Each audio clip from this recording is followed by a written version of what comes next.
On June 6, 2016, the electorate fired the St. Lucia Labour Party, led by Dr. Kenny Davis Anthony, a veteran politician. In his place, they hired this guy and a cluster of his citron-colored colleagues. As from then, Allen Chastanet has managed to break age-old parliamentary protocol on several occasions. He reneged on campaign promises and increased the tax on fuel by 60%. He increased airport taxes against the advice of nearly all industry stakeholders.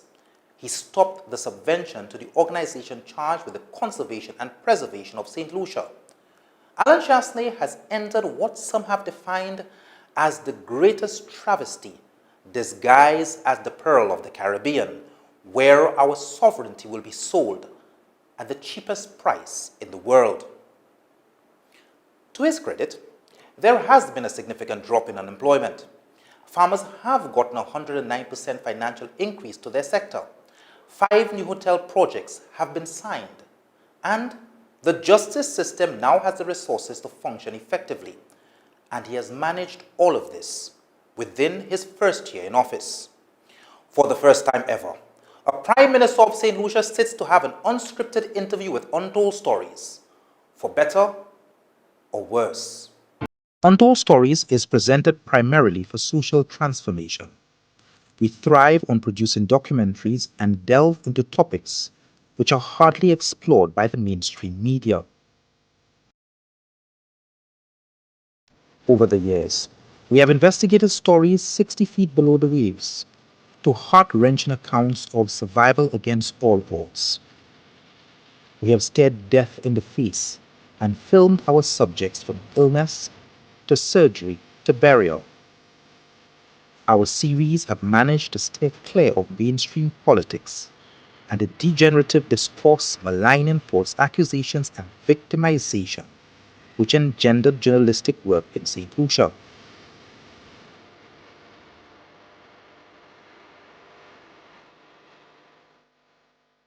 From 2011 to 2016, we tried to have a sit-down interview with former Prime Minister Dr. Kenny Anthony. However, every single request was vehemently rebuffed. The June 6, 2016 election ushered in a new political party, a new leader, a reform cabinet of a rather mixed and confusing cluster orientation. Some of the faces were hardened and seasoned. Others appeared young, green, and woefully inexperienced. Their leader, well, he's an unorthodox politician, a man who had been whipped in the 2011 elections, and one who seemed plagued by scandals and detractors who have questioned everything from his nationality to his educational qualifications.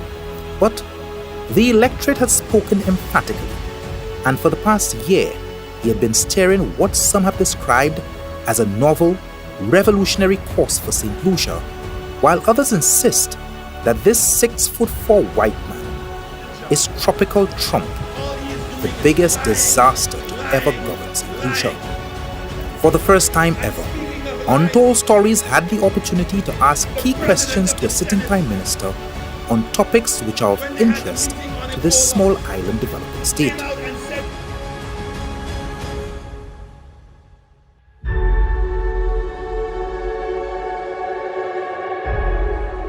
During the course of this interview, Mr. Chastanet, is there any question that I'm not allowed to ask you or topic that I'm not allowed to question you on? My personal life, my wife, my kids, but everything's on the table. First question, fundamental difference between the United Workers' Party's philosophy and that of the St. Lucia Labour Party? Pretty easy in that the Labour Party believes in entitlement, and United Workers' Party believes that you have to earn your income. And that applies more specifically to government. So when the government feels it has more things to do under a Labour Party, what they do is increase taxes. They don't care where the taxes comes from. They don't care what impact it's going to have on the overall economy. Whereas United Workers' Party believes that government is not entitled. Government must earn its income. So if in fact that we're have too many expenses and not enough revenue, then we have to find ways to grow the economy in order to increase our revenue base as a portion of everybody else's income. During your campaign, yourself and your party made endless promises.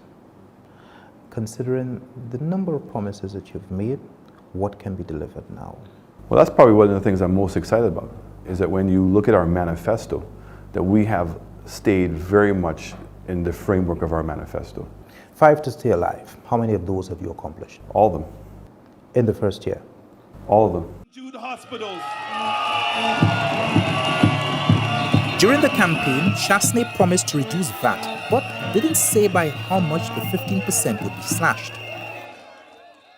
Number one,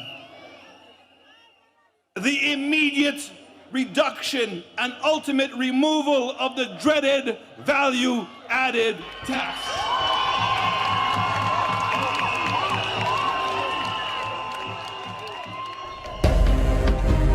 On the 1st of February, 2.5% was shaved off, returning mere pennies to our pockets.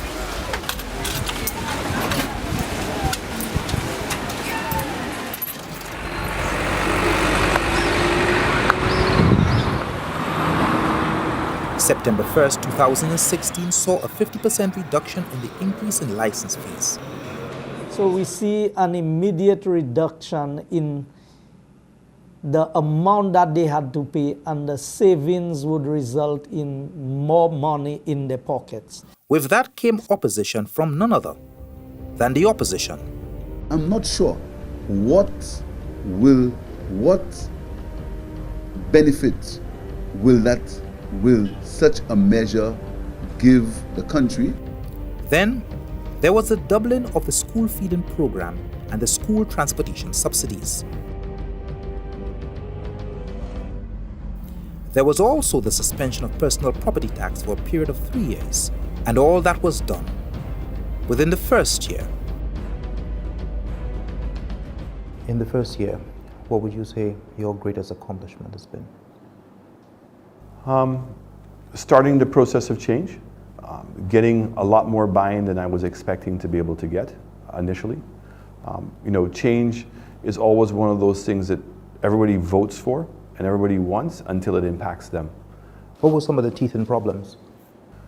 The teething problems are always, it's communication. People are skeptical as to whether it can happen. A lot of people can't visualize where we're going to go. So a good layman's example, not everybody can read an architectural drawing. So it's very difficult for some people to look at the lines and see that they're actually walls and actually be able to visualize where the door is going to go and the height of the door, and to be able to conceptualize a drawing. So when we have a manifesto, that's exactly what a manifesto is. It's an architectural drawing. That not everybody can really visualize what that is. And my job and the job of my party is to break that down into smaller components that people can understand. Every administration does some house cleaning upon assuming office. Pillars within the public service are uprooted and shipped to other departments, much to the annoyance and disdain of the opposition. This seemingly unethical practice is the norm, be it from the mighty Uncle Sam right down to the implementation of affirmative action by New Labour in 1997. There are a lot of people who have been planted by the Labour Party, who have grown up under the Labour Party's ideology, and as I said, has a very different doctrine to what we're trying to introduce here. And some of those people, I call them saboteurs, not in a negative way, but simply that they hold on steadfast to what their doctrines are, don't trust anything that the government are doing, and it becomes very, very difficult. So you have to go through a process, and the process is you give people a chance to be able to deliver, you give them a chance to be able to change, and if they cannot change, then you have to find alternative ways to get around it. What do you regard as your biggest obstacles to implementing the policies of your government? The biggest one really was money. When we came in, I knew that things were bad. I didn't know that they were this bad. And it was not just bad financially, but the infrastructure of the government, both from a physical perspective and also from a human perspective, were so depleted. Every government adopts what they deem as legacy projects. For the past 20 years, The implementation of universal healthcare, albeit universal health insurance, has been a pie in the sky for successive administrations. 1 year into his term, Chastanet claims to be making bolstered strides. Prime Minister, this universal healthcare story, that song has been sung for the longest while. I have newspaper clips of Emma Hippolyte with the UHC, with Ernie St. Catherine on the cover and Kenny Anthony. I have the sing-song from the Labour administration on universal healthcare in their campaign the last election and the election before that. You are now singing the very same chorus. What's going to be different in these 5 years? Oh, we're not singing the same chorus. Recognize that we have a problem. Recognize that we're not delivering quality health care to individuals, affordable quality health care. And the fundamental difference is that we believe that we believe that we have to introduce a healthcare insurance, meaning that every single St. Lucian must be insured. We put in our manifesto affordable quality health care. There has to be a contribution by the people. The only people that cannot afford to make a contribution are the people below the poverty line, people who are unemployed and were earning an income level below a certain amount, and pensioners earning pensions below a certain amount. They're just not going to be in a position to afford to pay the health care themselves. So that's where government steps in. We pay that portion of it, and then you have the ability now of having a private entity manage your hospitals. That is possible if, in fact, when you go to the hospital, you have healthcare insurance. And that one, the hospital is being paid, and two, that you can afford to get proper health care. Brilliant, but what have you done in the last year to forward that? We've been working very hard with the Europeans. They've given us an expert, one in terms of the overall cost of what the business is going to be, an audit of the existing hospitals that we have. We've now identified 4 companies that are putting in bids to be able to run the hospitals, and now we're working with the EU and an expert on introducing the healthcare insurance program. What is the most challenging part of your job? The most difficult part was when we were going through the budget process, and I thought I had my budget nailed down, and when we found out that we had to turn over $800 million in bonds, right? So what had happened is over the years, when the Labour government was in office, they were continuing the borrowing. There was a lack of confidence in the marketplace, and so people stopped buying long-term bonds from St. Lucia, and people now are buying what we call short-term instruments, treasury bills. So the average turnover of our debt went from 10 years to 4.6 years. So it means every 4.6 years, all your debt is becoming due, right? So this year, $800 million. Now that must be taken in the context of what's taking place in the Caribbean. Trinidad is having difficulties. Barbados is having difficulties. There aren't really any shining stars in the Caribbean right now. And every time that we see a shock in the region, it has an impact on the regional bond market. So it was very important for us to readjust some of the things that we wanted to do, to continue to give people the confidence that St. Lucia was on the right track, and to continue now the change. So when we got into government, there was an immediate change. All of a sudden, we were able to attract now longer term borrowing. So our bonds, we oversubscribed on our bonds, and those bonds were on average 10 years in maturity. So we're starting that transition process to get back into stable area, but that was a huge shock for me. This budget is a deficit budget, is it not? It is. Your minister in the Ministry of Finance said, this will not be a deficit budget. And for sure it is. Why? Because of that exact reason. I mean, at the end of the day, what we realized is that to do the programs that we have to do to create the increase to grow the economy, we had to spend a certain amount of money. When we return, how has the opposition been making life difficult for your new administration?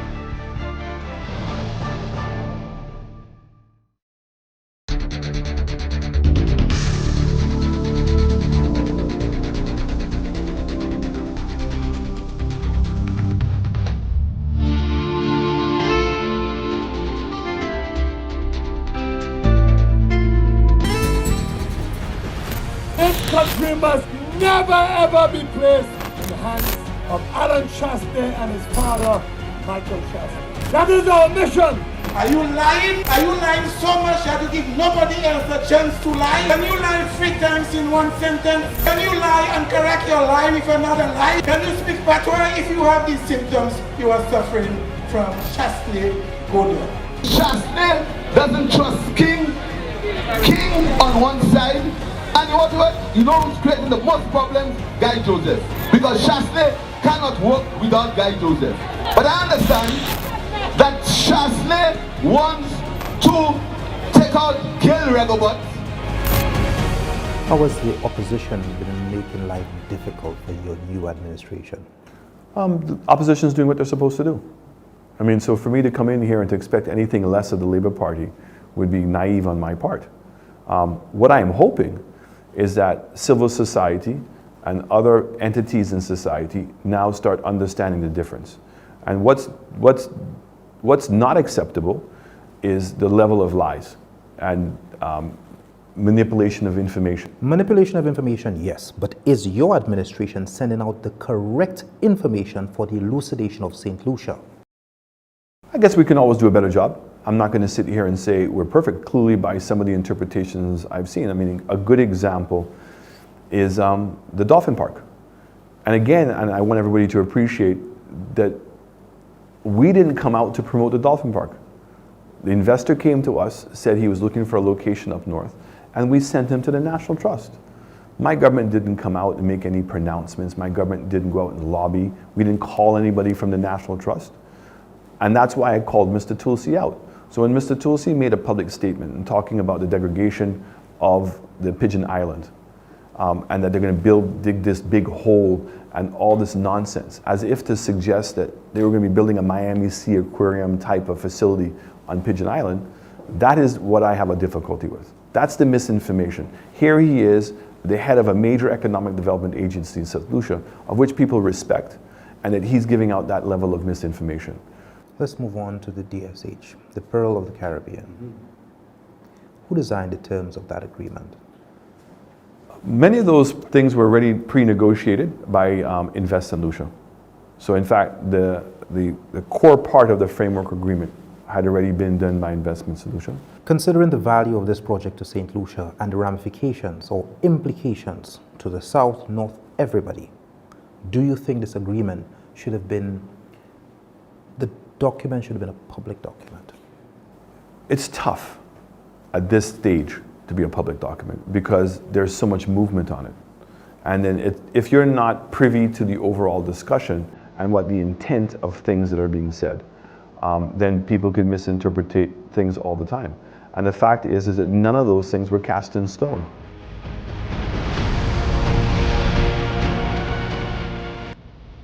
And these are crucial words.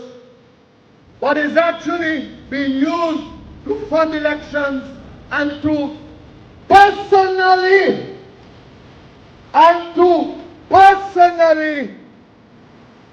enrich the members of Parliament. This is what the Labour Party has been saying all along.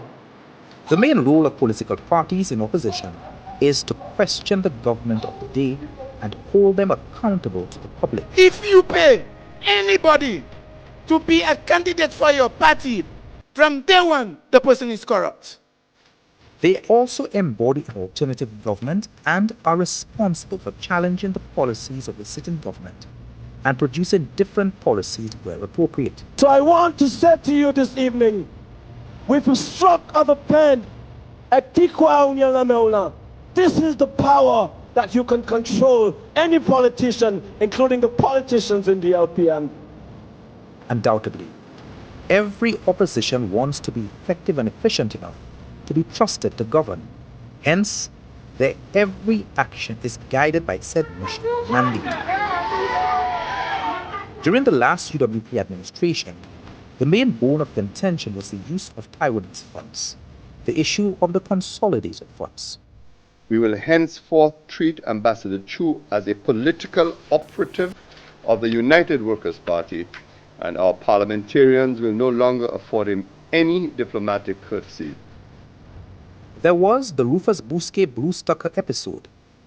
the Wycliffe and Stevenson King, and of course, the non-election of a deputy speaker post the resignation of Denver MP Marcus Nicholas. Renegades! Renegades! Statutory, What you all do is to make the law of the country. statutory instrument number 60 of 2011. Honorable Prime Minister. When it was the turn of the Dr. Anthony administration, UWP sunk into the heart of the Jufali affair. The fact is that our diplomacy has been so. Just on one fact and one fact alone, the Dr. Jufali has not attended 27 consecutive meetings of the IMO. They spun the news on the implementation of VAT. All adorned in orange, they marched against gas prices, and of course, some of their radicals went toe-to-toe with the status quo. Mr. Speaker, I am reading what's in the contract. You want to come and interpret contract to me in this honorable house? And I'm supposed to sit there and listen to you interpreting contract? Since when your role is to interpret contract in the house? Since when that's your role?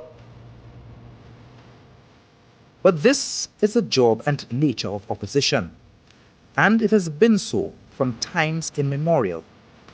There was even a time when Labour's starboy Mario Michel passionately opposed the introduction of traffic lights in St. Lucia. This is the role, function, and nature of small island politics.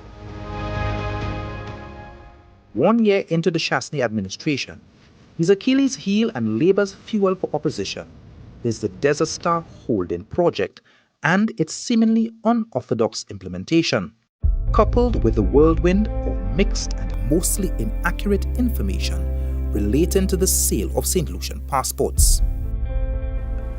There are 4 critical areas under the CIP in which people can get citizenship. One is what we call a donation, so they just make a one-time contribution, which was $200,000. 2 was an investment of $300,000, and that money didn't come to government. That money went into the investment. 3 was the bond, and 4 was what they call an enterprise, which was $3.5 million. When we went around doing our own due diligence with different organizations, different countries in the world, I started questioning, is it right that St. Lucia is leveraging its sovereignty and allowing a third party to come in here to get $300,000 towards their project? And they own the project. All we were really getting at the end of the day is the investment. And my cabinet had problems with that. And so we sat down with Teo and we sat down with Mohammed from Range, who are 2 investors who were hard bent on that $300,000. That's what they came here for. Their business plan was based on getting that $300,000. To convince them that, hey, we want to go in a different direction. We want to be able to have the majority of the money come in through a donation, so it means it's government's money. So the person applies to get a passport. Once they're approved, the money goes into the CIP. That money is then transferred into the Economic Development Fund, and that we will then take that money and either lend you or invest with you in your project, but that we get something to show for it. And therefore, the St. Lucians now, that money is in a sovereign fund, and St. Lucians can understand what we've leveraged is our sovereignty, and here is the value of that. And that this is the people's money. You explained that, Prime Minister. Okay. But understanding what you just said, $300,000, yes. A $2.6 million investment where the investor... No, but you've lost already, because I'm saying I don't like the $300,000. Because the investment, the real estate investment, is that the developer gets the $300,000. And the money goes into an escrow account, okay? And that as the project is being undertaken, the developer is allowed to draw down on that escrow account to build it. Once the project is completed, the only thing that St. Lucia has to show for its sovereignty, okay, is a hotel development that's owned by somebody else. And what I've said repeatedly, there's only one example in the entire Caribbean in which that actually has worked, which is this company called Range. The opposition says these funds belong to T.O.R. King. True or false? False. under the current structure of the CIP, if he was to use the real estate portion, yes, the monies would belong to T.R. King, as they would belong to the 4 companies that they approved. So there were 4 entities that they already approved under CIP before they left office. All those companies are entitled to go out and sell CIP program and the real estate option, and the monies belong to them. Okay? I'm not regulating that people cannot do that. Okay? Because if there's an expectation by developers, I must leave that expectation. That's why I'm wording myself very carefully. We've incentivized people to want to now do the donation. Once it's donation, the money comes to the state. The state now is saying that it's going to put the money into a sovereign fund, and in the absence of a sovereign fund right now, we're putting the money into Invest St. Lucia to now invest into projects. Prime Minister, let's leave DSH and let's talk about the leak in your cabinet or certain government departments. I'd like to think that the leak is not in cabinet. I mean, I know that there was some information that came out, that came through cabinet, but I'm pretty sure I know where that came from, and that was taken care of. In terms of other entities, and that's what I call them, the saboteurs. There are people who are very much aligned to an ideology that's different to ours, are in a professional position, and I think compromise themselves. Because I have no difficulty with anybody wanting to support the Labour Party or having a different personal ideology. But once you are part of the civil service, you're entitled to be professional. And information that you get is strictly confidential. How do you plan to deal with that? That's not going to happen overnight. You know, we're putting in new systems and being able to track where the leaks are coming from in terms of people having to register for the information. We're going to do everything that we possibly can to try to capture people when the leaks do take place. And I want solutions to know that I'm not fearful of the leak in terms of, all of a sudden showing something that we're doing. The leaks are more damaging to St. Lucia's own reputation as a place to do business. So businessmen coming here thinking that they're having a confidential meeting. And I've explained that. So you can have a hotelier coming here, and it's a huge strategic importance for him to come to St. Lucia, but he doesn't want his competitors to know that. And all of a sudden, he signs a confidentiality agreement based on, I'm prepared to have a discussion with you, I'm prepared to come to an agreement with you, but it must remain confidential. And there are a lot of reasons why documents would want to remain confidential. And it's not unusual. The transparency becomes, are we doing our due diligence? Are we doing anything that's untoward? When we return, from cabinet colleagues to sworn enemies, but what is the genesis of the drama between these two men?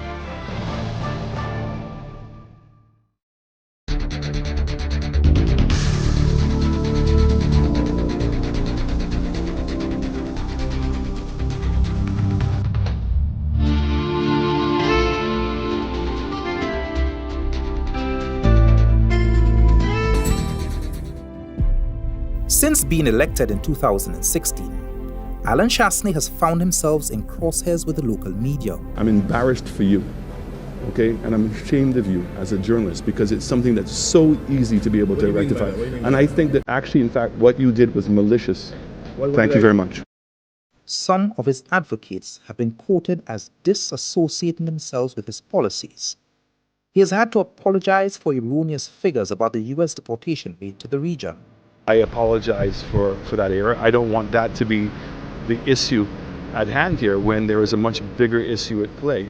And up until the airing of this documentary, his new government has not elected a deputy speaker.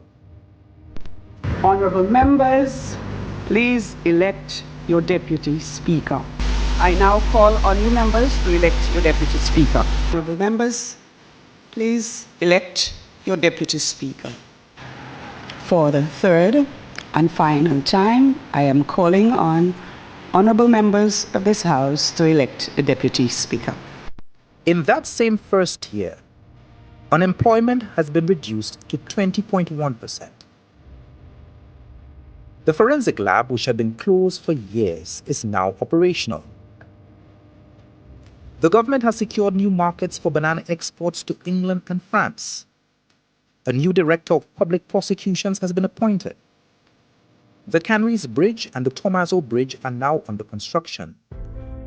The 2017-2018 budget announced a 109% increase in support for the agricultural sector. Chastanet ensured training for all ministers and senior government officials in good governance. Interestingly, St. Lucia's cabinet of ministers is the only one in the Caribbean who is officially chartered directors.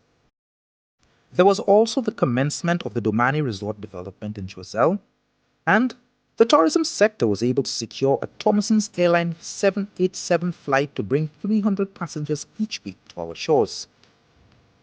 All the while, Guy Joseph and his new best friend Timothy Mandel finally joined forces to commence the Forestier housing development. Despite these accomplishments, the ghost of former political buddies haunt Allen Chastanet every Thursday. I heard Allen Chastanet say something to the effect that he does not have a problem with me and I don't have a problem with him. The rise of, I have to call it, the Richard Frederick phenomenon. This is somebody who has been chasing Allen Chastanet pretty much the very same way that he chased Kenny Anthony, because the records are there. What is the genesis of that tiff between you and the Dr. Richard Frederick? It's really very simple. I mean, Richard keeps on suggesting that I'm the one who kicked him out of the United Workers' Party. And as I've told Richard to his face, the only person who kicked Richard Frederick out of the party was himself. You know, so Richard is a person that he wants to believe what he wants to believe. At the end of the day, he ended up getting into bed with the Labour Party. So the Labour Party gave him a diplomatic passport. Kenny Anthony gave him incentives for his land. And here he is, you know, trying to come across as being independent with a cross to bear against Allen Chastanet. But I said, I have nothing personally against Richard Frederick. I know that the vast majority of people in St. Lucia can see through all of that. And that to me is just noise. I mean, I really don't hear that. I don't take that on. It has no credibility. Yeah. You once led the Orange campaign. What was that about? The Orange campaign was because the Labour Party, I started picking up, were being very inconsistent in how they were applying the gas tax. So when we were adjusting the tax every 3 months, it means at the beginning of the 3 months, you have to kind of guess where you think the gas prices are going to go, because that's going to be the gas price for the next 3 months. And consistently what it was showing is that Labour Party at the end of the 3 months was making anywhere between $2.50 to $3 more in taxes than they were claiming to be. Prime Minister, all that being said, you have now said that the excise tax is going to increase by how much? $1.50. That's 60%. The same person who led the Orange campaign. And absolutely, and they're both consistent, because the Orange campaign was not about a gas tax, okay? It was about the fact that they had a gas tax and they were lying to people, and nobody knew where the money was going. And I remember very clearly saying to Kenny Anthony, if you want to put the tax on, put it on, and tell people where the money is going. Now, I've inherited a situation in which we're saying it's going to be about $500 million to fix up the roads. And it becomes a trade-off. Do people want to pay lesser in gas tax and more in in car maintenance, or vice versa? And Kenny said something that was very, very apropos in the House. He said the difficulty with execution and implementing projects is when you have to depend on bonds, because you don't know how much bonds you're going to get. So therefore, your project may not be implemented. By now putting the tax on, putting it into a sinking fund, we now can go out and borrow money on the basis of that revenue. And that means that I will now be guaranteed to have the money to go and fix the roads. You are Minister of Job Creation. From June 6, 2016 till now, over 1,000 people have been put on the breadline. by the stroke of your pen? You're talking about NICE. The caretakers have stayed. And let's understand what the rest of the part of the project was. It was a project to give people job experience. That's what the NICE program was set up to do. So you had now people, the same people who had been given a contract for 3 years in a row. Why shouldn't it be other people who are getting that benefit? It was never intended to be a long-term employment agency. So what we have done now is we've taken that funds, we've now gone to Ojo Labs, and we're going to be going to other businesses to say, we're prepared to pay the salary, subsidize the salary on a solution for a period of time for them to be able to get their foot into with the idea that you're going to be fully employed.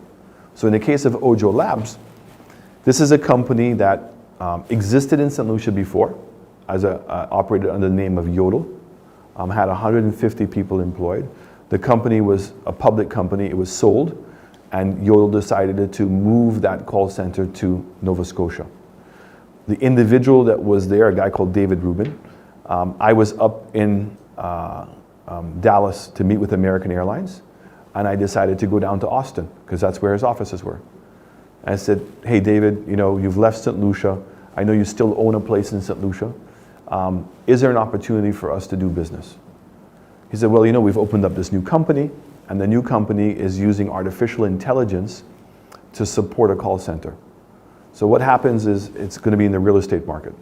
So if you're driving and you stop your car and you see a building, a house that you like, you take a picture of it, the software identifies the address, okay, and then gives you all the details of that house. How big it is, what the mortgage is, not the taxes are, what are the schools that are nearby. You can then ask the software questions, and it keeps on providing you with information. They're going to now be putting in a support center for this technology. And I said, would you consider doing it in St. Lucia? So he said, well, we're about to do it in Austin. Here are the incentives that we're getting from the state of Austin. If you can match these, then my preference would be to do it in St. Lucia, because I understand what it is. So we agreed to build out the facility for him, which is about $4 million. But the facility is going to be of the same quality of the facility in Austin. If in fact that they walk away from the project, I have a built-out facility which I can go after another company to come in, because call centers are a hot commodity today. I agreed to pay for his company, Ojo Labs. For the first 6 months, we'll pay $1,000 for the St. Lucians that are working there. And for the next year, we'll pay $500 a month. Now, that's not the full salary. He's paying 2/3 of the salary, we pay 1/3. And then as the time goes by, his portion gets larger, and then after 18 months, he pays the entire salary of the individual. Coming up, I asked the Prime Minister about the ill-fated wind farm project and his plans for this $180 million piece of concrete.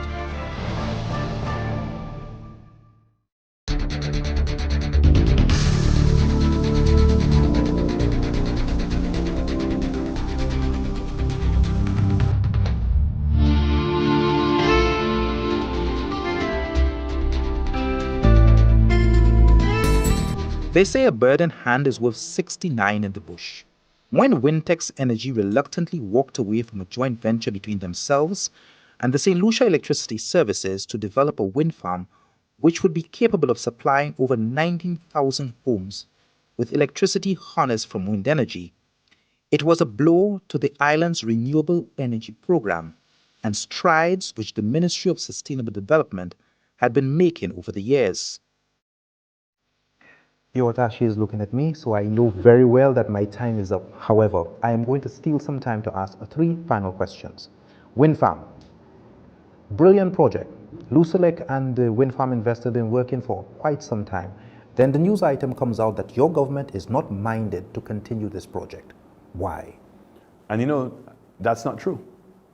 Prime Minister, you said these words. No. Prime Minister, I have the clip. Your government is not minded to continue with this project. On the basis of what? Prime Minister, these were your words. I said that we are not minded to proceed on the project if it causes us to do a compulsory acquisition of the land. See, that's the part that everybody wants not to understand. The developer came. He's not even the majority partner in this project. and made a presentation to Cabinet and said that in order for this to work, they've tested the land, but the land is privately owned, and they wanted government to do a compulsory acquisition in order to expedite the project. Mind you, the former government agreed in principle to do that. Okay? He said that the land has no value. So we said, but wait a second. If it has no value because it has snakes and everything else, it makes it the ideal piece of land for a wind farm. So why don't you go and find the owners and do a royalty with them? What do you think this project would have meant for St. Lucia now and 20 years from now? It's a good project. Is it an end-all, be-all? No, but it's a good project. Anytime you can generate energy from an alternative source, it's a fantastic thing. But St. Lucia is moving very fast on solar. I'm really hoping that the work that we're doing in that was started many years ago with geothermal. Geothermal has the opportunity of creating a base for us. And we have no difficulties of anybody coming in wanting to generate electricity. The fanciful story of geothermal has been going on from the late 80s till now. It hasn't happened. Apart from Dominica, nobody else has been able to do it properly. So that being said, the question is, Prime Minister, the question is, was this a case where you were knocking out a project that you did not come up with, as with the Labour Party knocking out other projects that they did not implement from the onset? Absolutely not. Totally not true. And the government will happily continue the project, but the Cabinet is not minded to do a compulsory acquisition of St. Lucian's lands. Prime Minister, $118 million later, we do not have a St. Jude hospital. Under your watch, tell us exactly what is going to happen and when the people of the South can have some reprieve. Well, Minister Guy Joseph is the one that's taking the lead on that. The audit that was done was a technical audit, and I want to be very clear, it was not a forensic audit, it was a technical audit. The technical audit obviously brought up a lot of things that we're going to have to investigate, but it was very sad to see no planning approval, that there didn't seem to be a consistent plan, and a lot of the buildings that were built were not of spec. Prime Minister, 2017, during your term, what can we expect? How soon? So the minister has indicated that we want to try to open up the hospital as quickly as possible to be able to get the people out of the stadium. But forgive me, Prime Minister, St. Lucians are watching and they've heard this story and endless tours. Every other government official, including you, has been on a tour of St. Jude. We've waited from 2009 till 2017, $118 million later, and you as Prime Minister tell us the very same thing that Kenny Anthony told us in the first year he came in. Tell us now, give us an idea of time frame. The time frame, the minister has said he's hoping to be able to get in by the end of this year. And he said, but don't hold him to it. If it's not at the end of this year, it'll be very close to that. But again, I want to be very clear that we're only talking about being open with 70 rooms. So this ambitious plan that the former Prime Minister had is not going to happen, at least in the beginning.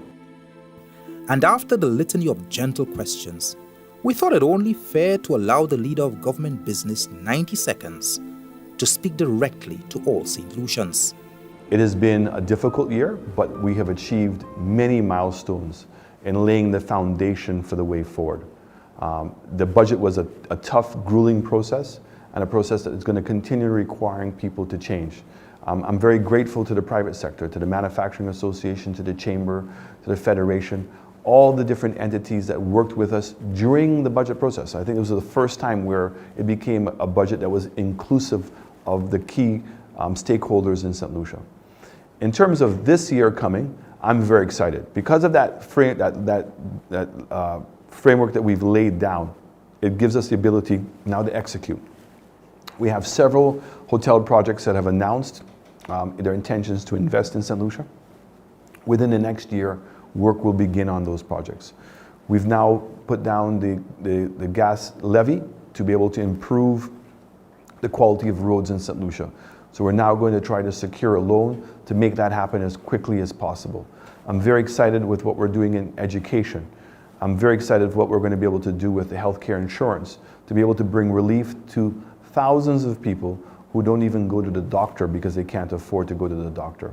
I'm very excited about our after-school program. So this year, is the year of starting a lot of new major projects, finalizing the details of them, and that we can now make sure that well before the 5-year term, that St. Lucians will have a very clear idea of what my government and my cabinet have been able to achieve. A visionary is a person with original ideas about what the future will or could be like. A leader marries that vision to practicality to see the idea to fruition. Detractors and the opposition have an important role to play in shaping the practicality and value of said vision in the interest of the nation. History has tattooed examples of vision, detraction, and results in the last 30 years. The March to Independence, the Providence Fund, which is now the NIC, the Hess Oil Terminal, the construction of the Rodney Bay Marina, the Roseau Dam, the Millennium Highway, traffic lights, and the implementation of VAT were all opposed. Yet today, St. Lucia is better for it. Time, information, consensus, and transparency are the antidotes to opposition. 1 year into a very unorthodox, albeit novel style of governance, and St. Lucian's weight as a vision is married to practicality to help reduce unemployment, improve infrastructure and healthcare, while fertilizing our agricultural and education sector, all in an effort to build a new St. Lucia. Prime Minister, why did you agree to this interview? Considering your predecessor refused to have an interview with me, why did you agree to this interview with Untold Stories? You know, at the end of the day, Deal, it's about information. There's nothing that we're doing that I'm embarrassed about or that I can't defend. Do I expect that everybody is going to agree for everything? No. But every opportunity that I can have to meet different journalists, they can ask things from a different perspective, because I don't say I know every perspective. Right? If I did, I'd be a superhuman. So the opportunity to be able to espouse my government's policies, its positions, and hopefully elucidate more St. Lucians about what we're doing, I always welcome that opportunity, and I thank you. Thank you.